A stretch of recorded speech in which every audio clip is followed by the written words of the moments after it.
everything is going right. I see no reason to deny this. I see no reason to avoid speaking on it. Virtually everything is going right. There are a lot of people who are going to feel more comfortable openly stating their stupid perspectives in, their belligerent reactionary perspectives. People who are center right are going to become more far right, and people who had previously masked their true silly political perspective will be more open about it. They'll be more open about their political perspectives. Last time around in 2016, everyone was trying to organize. Everyone was excited. They even brunchified the hashtag liberal resistance. But the problem then was that hashtag liberal resistance that was also backed by institutions as well oftentimes fell short of what was necessary, because that kind of resistance was inherently commodified and worked to basically filter back into the Democratic Party and whatever their interests were. And that kind of resistance also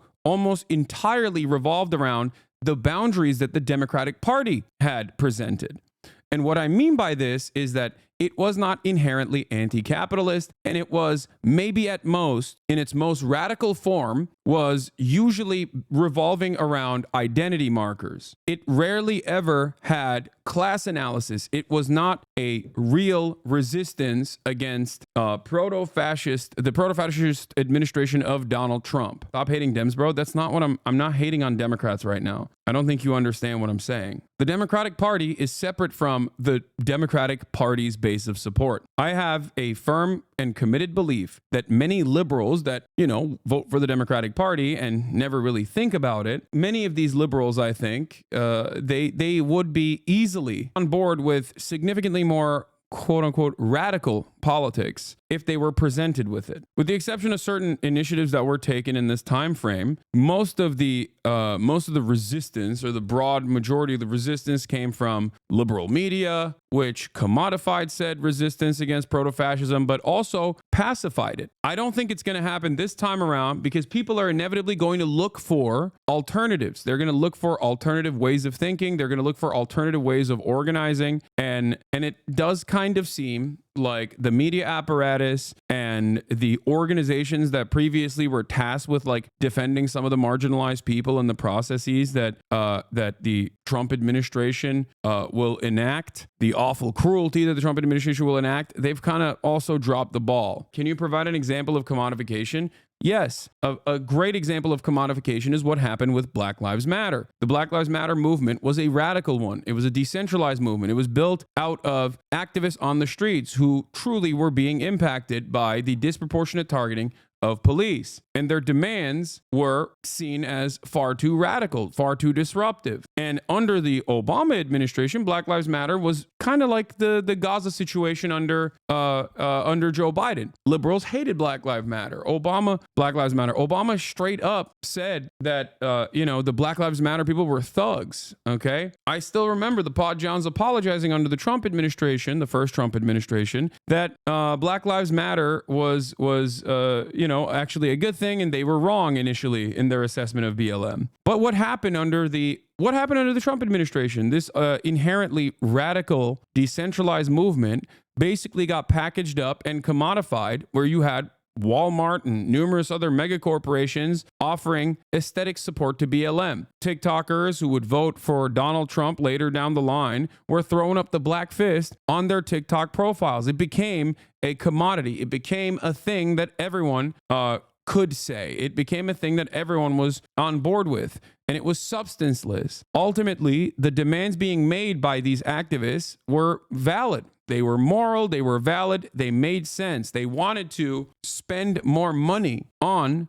their communities. They wanted to make sure that these communities got more funds to avoid further violence, to deal with the socioeconomic conditions that they were facing. But a lot of those funds, especially in the local taxing structure and the local budget allotment, was going directly back to the police that were harming them. And what ended up happening in that process is not only did the quote unquote international BLM organization basically was run by grifters, a bunch of the other people that were tasked with being the spokesperson for Black Lives Matter ended up working underneath the Democratic Party, or at least doing their own thing. And there was a lot of mismanagement of funds in the process as well. And the other people who were activists, like the actual street level activists of Black Lives Matter, all died under mysterious circumstances, like 6 of them. And the ones that didn't die became spokespeople for the Democratic Party or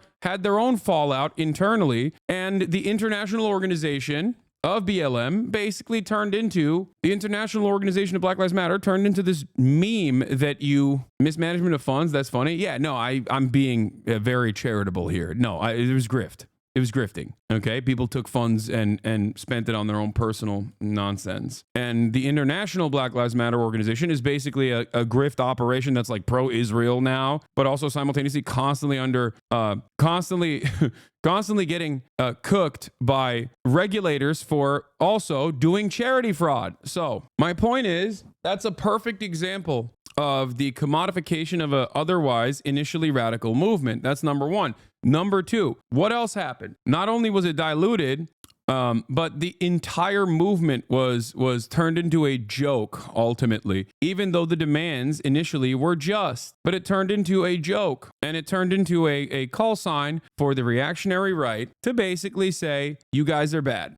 You like BLM? Look at BLM. All the corporations love BLM, right? And in that process, millions of Americans, especially young Americans, that had their first foray into radical politics and protesting the government, learned a very sad lesson. That lesson that they learned was that no matter what you do, you go out and you take it to the streets, you protest, and then you go out and you vote. You hold your nose and you go and you vote for Joe Biden because he's the only option that can defeat Donald Trump, it seems, right? And what did these people get in return for that? The lesson that they learned is nothing. You get nothing. You will shut up, and the Democratic Party won't even give you the already neutered 8 can't wait bill that they said that they were going to pass once they are in power. So for a lot of people, they were like, okay, well, that's the lesson I learned. I take it to the streets. I do all the right things. I do all the right things that they wrote in books. They told me I'm supposed to protest in the streets, okay, within the confines of the First Amendment. They told me I'm supposed to go out and vote for my politicians. I did both of those things, and then I got nothing in return. None of these demands came to fruition. So for a lot of people, that's the very sad lesson that they learned in their first foray into radical politics. And I suspect this is part of the reason why some of them actually turned right-wing and reactionary, okay? And I suspect this is also the reason why many of them didn't vote for the Democrats at all, just didn't vote at all. And last but not least, I think that this ultimately, like the nihilism that kicked in that process ultimately created this ground for the reactionary right to come back stronger than before. The reality of the matter is, all you got is one another. Community organizing, labor organizing, because the Democratic Party has also kind of dropped the ball. There is no leftist momentum. There is no coalition of ideologically minded, pro-labor focused, truly resistant people in this country, and the institutions are also not going to hold up a strong fight. That is the problem. That is the issue. That has been the issue, but it's going to become a much larger issue now that Trump is in power and all of his cronies are actively working to ruin the world, not just the country. Can leftists take advantage of these next 4 years? No, I don't think so. I don't think so, but it's not because I'm being pessimistic. It's because there is no underlying structural help that people can rely on. So we're just going to keep building it. You have to hold the line, and eventually, I think, through that process, we will be able to figure out a way out of this situation.